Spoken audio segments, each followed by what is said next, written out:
ngizobingelela iSouth Africa yonke, ngibingelele neAfrica yonke. Imena uProfessor 3 second. Ngizwile ingcingo ziyangena kusuka izolo. Ngizoqondisa kahle inkulumo yalapha kwaBulawayo, lapha engangikade ngikhona. Lapha nakwaBulawayo bafowethu ngangizokhuluma into ngoba uNkulunkulu ngiphathisile amandla ezimfihlakalo ukuthi izwe leli mina noma ngingakhuluma kusasa ngithi alivaleke, lingavaleka ngamandla engiphathiswe uNkulunkulu. Mina ngizangisho ukuthi ngiqhathi impi. Lezi inkulumo sengizizwa manje ukuthi kuba kunjena nje. Ngakhuluma abantu ababuyele kuleya video. Angifuni abantu bahlangathekele inkulumo ngami. Bengingakamemezeli mina ukuthi akuvaliswe. Ngathi mina uhulumeni akalungise inkinga nezinto angahle kwenzeke kwesinye isikhathi ukuthi iSouth Africa yethu kublockeke yonke into, kuvaleke eGoli, kuvaleke eThekwini ko-Eastern Cape, Western Cape eMpumalanga. Izwe lingakwazi ukukontroleka ngenxa yesimo esikusona. So ngifuna ukukucacisa namhlanje. Kwamina nje ngoba ngifika la ekhaya nje, ngisuka lini empangeni. Mina ngifike ekseni manje ekhaya ngoba ngingena nje ekhaya akuhambeke emgwaqeni. Ngithi ngiyafika ngapha kuvaliwe eMatuba. Ngithi ngijikele eMatuba ngiphuma ngeshowe kuvaliwe.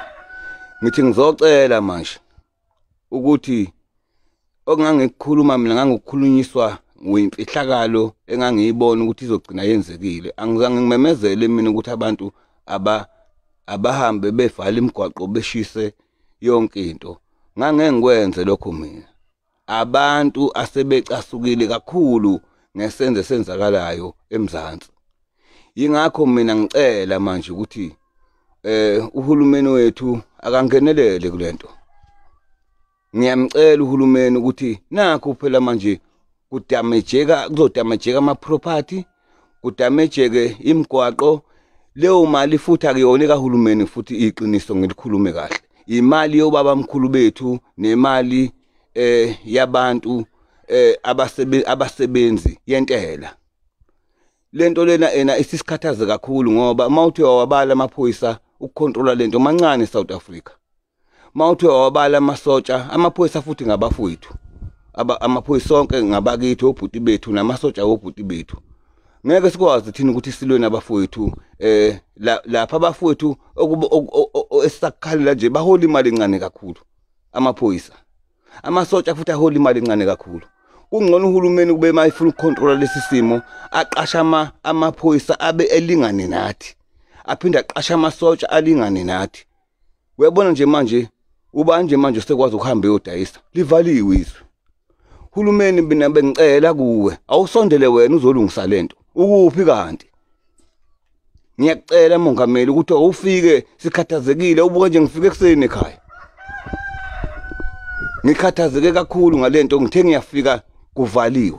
Ngifika ngapha kuvaliwe. Hulumeni ngiyakucela ozolungisa lento. Ufike nje lapha kithi kwaZulu Natal kuqala. Ngekufika nje wena mongameli ngoba phela akuhambeki siyazi kusasekuvaliwe phansi gibela ibhanuyi. Uze sethulela nje inkulumo eyodwa kube usikhuze phela uselamlele kulento ngoba manje sikhathazekile. Buka nje manje ngithi ngiyafika kushiswe imoto emgwaqeni. Ngithi ngiphuma ngapha kwamina bayangivimba abantu. Khulumeni ngiyakucela ngani yakwethu, ngiyakuncenga. Woza lapha kwaZulu Natal usikhuzele lento. Ngoba manje angisayazi mina lento ukuthi zizothwani. Hey hulumeni ngiyakucela impela ngiyacela hulumeni qhamuka. Qhamuka impela. Noma kube khona isinqumo senzayo sokuthi kube nokuthula ubulungiswa nanokuthi nixoxisane kubuyiswane ngoba manje sesingena enkingeni thina. Azizazi thina ingxabano zenu uhulumeni. Ngoba sesibona ngathi manje sesithwala ijoka esingalazi thina. Buka nje manje sitakwazi ukuhamba. Kushiswa amathayi emgwaqeni. Ngidlule empekayo bavalile. Ngajike empekayo ngaphuma ngapha ngithi ngizama ukuphuma ngapha ngoMatuba. Ngathola ukuthi kuvaliwe. Ngiphuma ngeRiver View kuvaliwe. Ngakujika leza ngithi ngiyophuma ngeshowe ngize ekhaya njalo kuvaliwe. Hulumeni ngiyakucela. Makuba ukho la eSouth Africa buya. Ufike nje noma usiqoqele estadium eThekwini.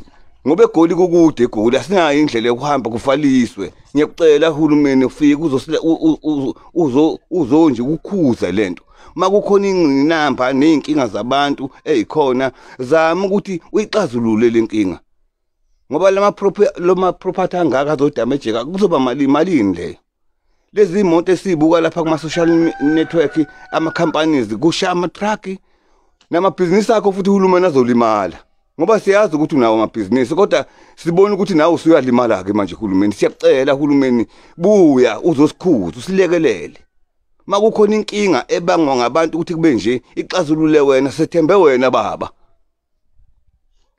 siyakucela baba uhulumeni sakuvotela azange sivote ku TV inkulumo ungayithuli ku TV uhulumeni wozakithi emphakathini noma ungafika ngendiza fika uhulumeni uzosixazulela sisenkingeni manje ingane aziye esikoleni labo bantu fanele bebe ngopresident bakusasa amaphoyisa ayakhala ngomholo omncane namasotsha futhi bathi mncane umholo kwabona ngeke besikwazi ukusicontrola kungcono uhulumeni angaqasha amaphoyisa alingana nathi mhlawumbe lento izokwazi ukuthi ilamleke noma mhlawumbe amasotsha alingane nathi sisenkingeni uhulumeni siyacela impela ukucela mina manje ke nina besilo ngiyacela ingane zakwethu uhulumeni azoyilamula lento ngoba lento isiyehlule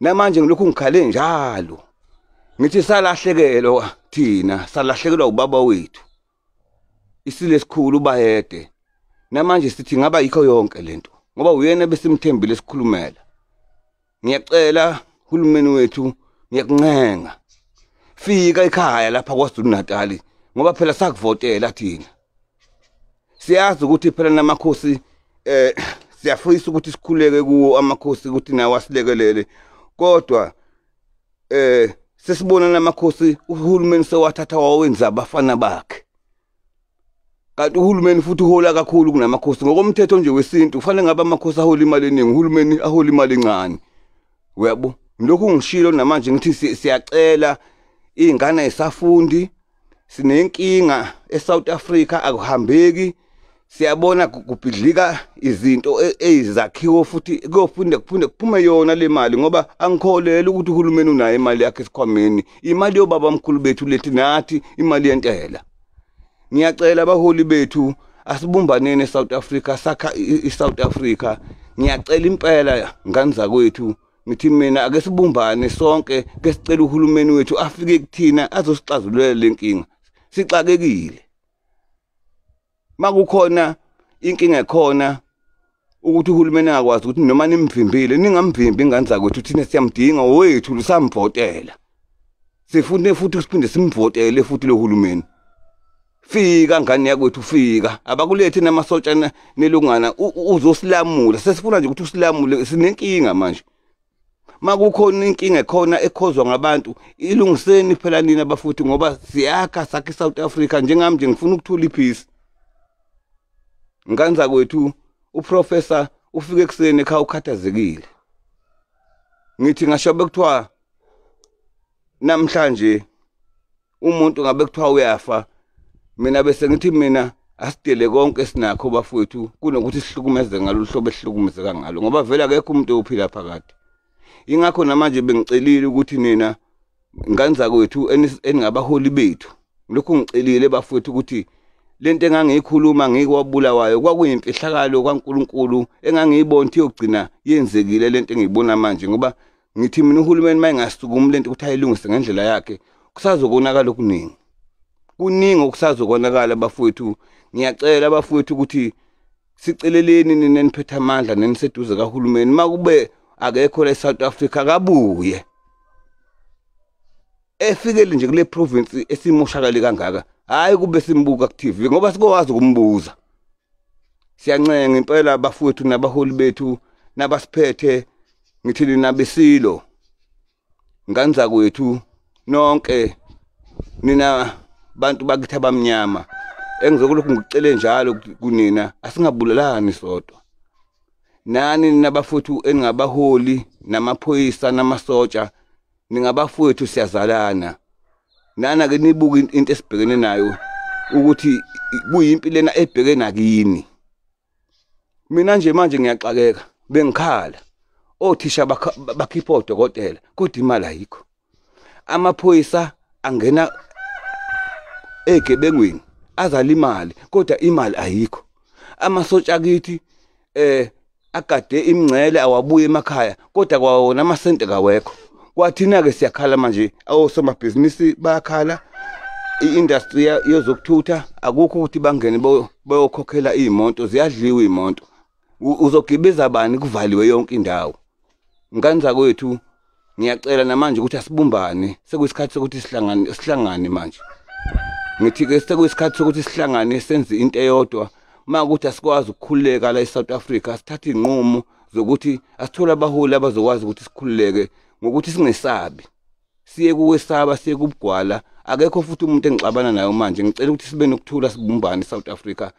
Mina ke ngihlale ngikhuluma bafuthu noma ningangizonda ningithande futhi akekho mina umuntu bengazi ngithi ngizokhuluma into eseceleni noma mhlawumbe ngihloniphe ngoba mina anginali ithende engilinikeze ohulumeni kumanje ngilambile kwamina. Abantu bayakhala kimi bakhala isilambile kufuneka senze lokhu sizokwenza ngani mangasakwazi ngisho kuye edrobheni livaliwe izwe. Siyacela uhulumeni ubuye usilungisele lento. Ubonga kakhulu professor. Ngithi inkosi nibusise nemsebenzini manje kuseni angilalanga imigwaqo yonke ivaliwe. Ngithi futhi nibusise uNkulunkulu nina enigulayo enisebedlela ngizoqalekisa lesifo isifa ngenkani virus ukuthi singafi sonke bafuthu nabasebephethwe lesifo amamba baphile. Uyacela uprofessor uTrisekend ukuthi asikhuleke njalo sicele kumveli kuqali. Uhulumeni siyazi ukuthi uvalile ukuthi siye emasontweni sihlangane kodwa entabeni akazange asho ukuthi uyavala. Singayikhuphukele entabeni sifike sikhuleke sicele kumveli kuqali sicele nasemathongeni ethu. Ngiyanicelela ingane zakwethu nonke nani seniboshiwe niboshelwe ukuthi nibe nenkululeko ngoba ngokomthetho nje sesibuyele emuva. Sekufanele ukuthi manje kuthiwa asithole amapasi. Sekushoda nje ukuthi nje uma uhamba kuthiwa khipha udompasi. Into leyo egcilaza obaba mkhulu bethu esingeke sivume namanje esiyoyifela futhi. Ubonga kakhulu uprofessor uTrisekend nina besilo lithi yakwaZulu asibumbane abantu babamnyama singalwi sodwa kuchitheka igazi ngenxa yabantu abanenhloso ezithile ngathi. Ngiyabonga maphoyisa ngiyanthanda masotsha ngiyanthanda bothisha bethu ngiyanthanda bonke abasebenza abangaphansi kahulumeni. Ngithi ayiphakanyiswe imali inhole ngoba umsebenzi wenu mkhulu kakhulu nibalekile kithi siyanthanda bafowethu ningabaholi bethu bakusasa sohlala sibumbene njalo. Nawe president wethu siyakuthanda kodwa wosa kithi phela sikwazi ukukhuluma face to face hayi sikubone ku TV uthula inkulumo kuphela. Siyabonga angisho lutho professor kuphela nje ngithi yonke into ayikwazi ukuthi uhulumeni ebephambi kwethu immediately sikwazi ukuthi asitshene inkulumo yokuthi yonke into manje uyayikhulula ngendlela efanele ngendlela eqondile ukuze kube nokuthula into esifunayo ipeace. Siyabonga.